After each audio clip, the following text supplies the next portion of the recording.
I'm looking for you, you Occupy freaks with your glitter bombs. Bring it on! Bring on the glitter. Everything has changed. Everything has changed in the last few years. Conservatives used to take it, and we're not taking it anymore.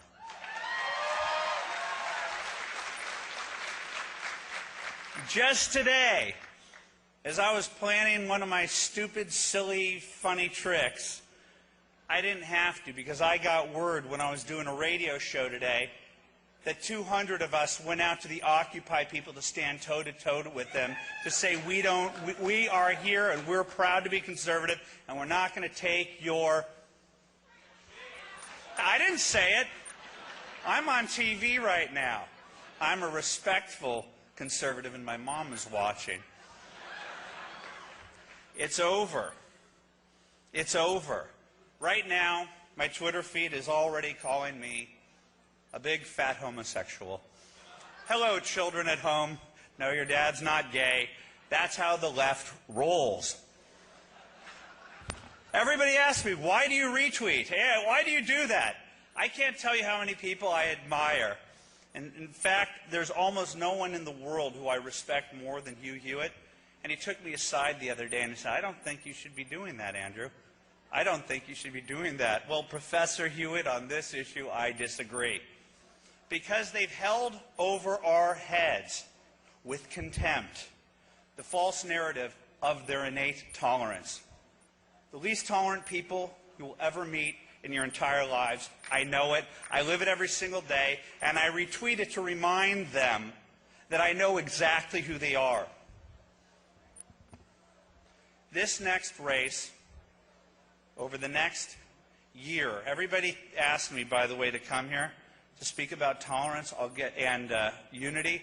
I'll get to that a little bit later. Because this is my war cry for 2012. You need to join me in this war against the institutional left. This is not your mother's Democratic Party. Duh. Duh. John Podesta, George Soros. This is not your mother's Democratic Party either. You know whose party it is? Well, just this Sunday, thanks to Tucker Carlson, thank you, Tucker, I had the chance of a lifetime to spend an enchanting evening with Bill Ayers and Bernadine Dorn. A Super Bowl party from hell. People said on Twitter, conservatives, you're palling around with terrorists. I'm like, well, if I'm palling around with terrorists, I'm not the best house guest because I'm still going to destroy everything that they stand for, even though Bill Ayers is the best damned cook I've ever experienced in my entire life. You have no idea how good his succulent ribs were. The butternut squash, the carrot with a hint of ginger soup was extraordinary. The whitefish, the selections of wine at this dinner. I had dinner with the 1%, my friends. Bill and Bernadine Dorn. I thank you from the bottom of my heart. You were charming. I mean that. You were. But then again, so was Ted Bundy.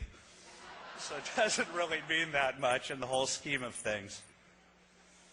And I have a thesis about who we're fighting against. This is the hard left.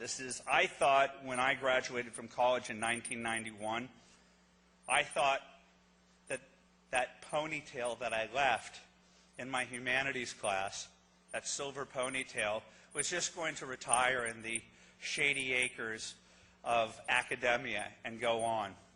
I had no idea that these people were absolutely serious about the malarkey that they were teaching me, the post-structuralist, politically correct garbage.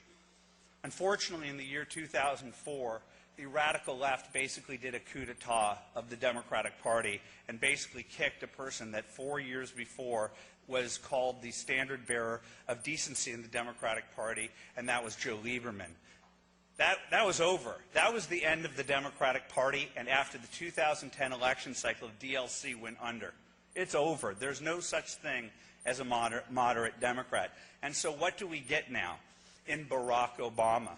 Well, I've got videos, by the way. This election, we're going to vet him. I've got videos. This election, we're going to vet him from his college days to show you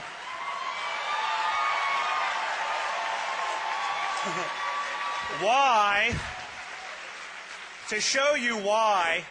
racial division and class warfare are central to what Hope and Change was sold in 2008. The videos are going to come out. The narrative is going to come out that Barack Obama met a bunch of silver ponytails back in the 1980s, like Bill and Bernadine Dorn, who, equally radical, said one day we're going to have the presidency, and the rest of us slept while they plotted and they plotted and they plotted, and they oversaw hundreds of millions of dollars in the Annenberg Challenge, and they had real money from real capitalists who gave it on to their children and their children's children, and then they become communists. We got to work on that. We got to work on that. That's a parenthesis. Barack Obama is a radical. We should not be afraid to say that. Okay? And Barack Obama was launched from Bill and Bernadine's salon. I've been there. It became a self-evident truth to me that there's zero chance that this incredible chef did not cook many a meal for Barack Obama. Don't tell me ABC, CBS, and NBC I don't have that I can't posit that theory, because it's a self-evident truth. Just like it was a self-evident truth that he was with Jeremiah Wright, and just as it's a self-evident truth that when he was at Harvard, he was advocating for the worst of the worst to join the faculty. Radicals at Beirut on the Charles. And that is who's in the White House, and that's who's outside right now telling you you don't have a right to be here, and who would squelch your free speech just as easily they do at Harvard, Vassar, Yale, Wesleyan. They're a bunch of totalitarian freaks.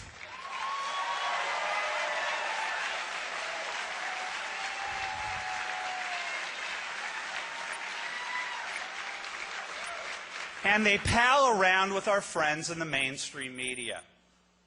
I always thought that the people in the media leaned to the left. I always thought that my neighbors in the media leaned to the left. But when they act like a provost at a politically correct university and tell people to shut up, I don't think that they're no longer can they be called objective journalists. They're playing for the other side. They've been part of demonizing good and decent people. They tried to defeat the Tea Party, and when they failed, just like their desire to create a Rush Limbaugh and it failed at Air America, they want what they can't have, and they try to recreate it. They wanted their Tea Party, and what did they create?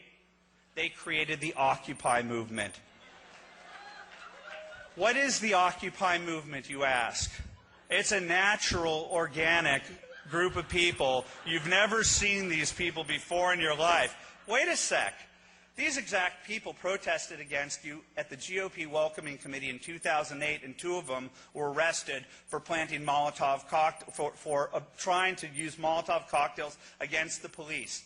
The radicals against the police, the radicals against you, exactly like Occupy, the same exact people. These are the same exact people that organized Camp Casey at Crawford. That was Occupy Crawford. These are the same exact people that went down the highway at the exact time at the end of the summer when Katrina happened. That was Occupy New Orleans. It's the same radicals. They've been in your life since Senator Obama became part of your vocabulary. They are at war with you. And they attack you, and they throw eggs at you. And guess what? The media looks the other way. You're domestic terrorists, you know. Janet Napolitano warned me about that. Yet when this group emerged, what happened? They exhibited traits that I'll probably get Worst Person of the Year on a certain show. I don't even think that certain show exists anymore, so that's a dated joke.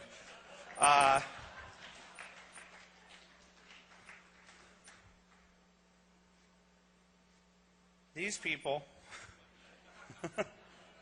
they drive me a tad mad. Bernadine Dorn, as we ended our dinner, said something very important, because she kept talking about the anti-war movement. Another parentheses. She also said she listens to ESPN's Mike and Mike. End parenthesis. Take that what you will. And this is my thesis, that the anti-war movement was never about anti-war. It was a Saul Alinsky community organizing tool to get Barack Obama and the left elected. It went away immediately. And the mainstream media created a narrative called The Story of the Year, Time magazine, but they will not tell you the true story of what happened. This is exactly the anti-war movement. How do I know this? If I tell that to ABC, CBS, and NBC, they say, that's a conspiracy theory. This is just a bunch of organic people. There's no organization going on, even though we have the emails to prove it, or the undercover videos of Natasha Leonard from the New York Times orchestrating with the radicals. Oh, that didn't mean anything. It did mean a lot, actually. Bernadine Dorn told me while at our lovely dinner, when I was snarkily pointing out to her, whatever happened to the anti-war movement? And she let loose an affirmation of everything I know to be true. She says, well, that's not true. It's more or less that's what Occupy is. That's exactly what it is. The mainstream media refuses to tell you that these are the same shock troops that have been shocking us, pointing their fingers at us, trying to instigate riots with the police. These people are the definition of un-American. So you want a unity speech? You want a unity speech? I'll give you a unity speech. I don't care who our candidate is, and I haven't since the beginning of this. I haven't. Ask not what the candidate can do for you. Ask what you can do for the candidate. And that's what the Tea Party is. We are there to confront them on behalf of our candidate. I will march behind whoever our candidate is, because if we don't, we lose. There are two paths. There are two paths. One is America, and the other one is Occupy. One is America, the other one is Occupy. And I don't care. Along the way, and I'm not a candidate, I'm never going to be a candidate, I'm just a goofball from Los Angeles who wears goofy shoes, promised people I would shave, didn't, promised people I'd take a shower, I got too caught up talking to everybody, and here I am, kind of a mess, but kind of excited to be here. Because over the last 3 years, I've realized that the Republican Party and the conservative movement is not what ABC and CBS puts on the screen. They try to portray you in the worst possible light. And when I walk through CPAC, or I travel the United States to meet people in the Tea Party who care, black, white, gay, and straight, anyone that's willing to stand next to me to fight the progressive left, I will be in that bunker. And if you're not in that bunker because you're not satisfied with this candidate, more than shame on you, you're on the other side.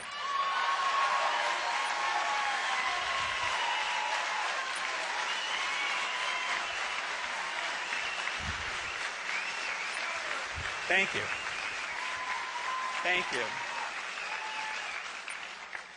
I'm just going to tell you right now, I want to end it on a media bashing note, because that will uplift me like a Dionne Warwick final rendition. We're watching you to play the race card, MSNBC. We saw how you cynically placed the Reverend Sharpton in a position of absurdist power. This is Dadaism. I learned that in college, that they would allow for this guy to have a show. This is Dadaism. It's freaky. It's Andy Kaufman. It doesn't make sense unless you understand what they're doing. This is going to be the dog whistle election cycle. They tested him in 2011, so he and his pal Toure and that punk Tim Jacob Wise and Ed and Maddow can sit there and call everyone who's Caucasian racist. I heard it. He used is instead of are. He's a racist. That's a dog whistle. Ignore it when Congressman Rand does it against Allen West. No more. We're going to go after you. I bought a dog whistle. I bought a dog whistle factory, and I'm giving you dog whistles. And we're going to listen to every word that comes out of your mouth, and we're going to hold you to the same standard that you hold to us, which is an impossible one, and you're going to have a hell of a time in 2012 because America has finally awoken to your Saul Alinsky bullshit tactics, and we're coming to get you. Thank you very much.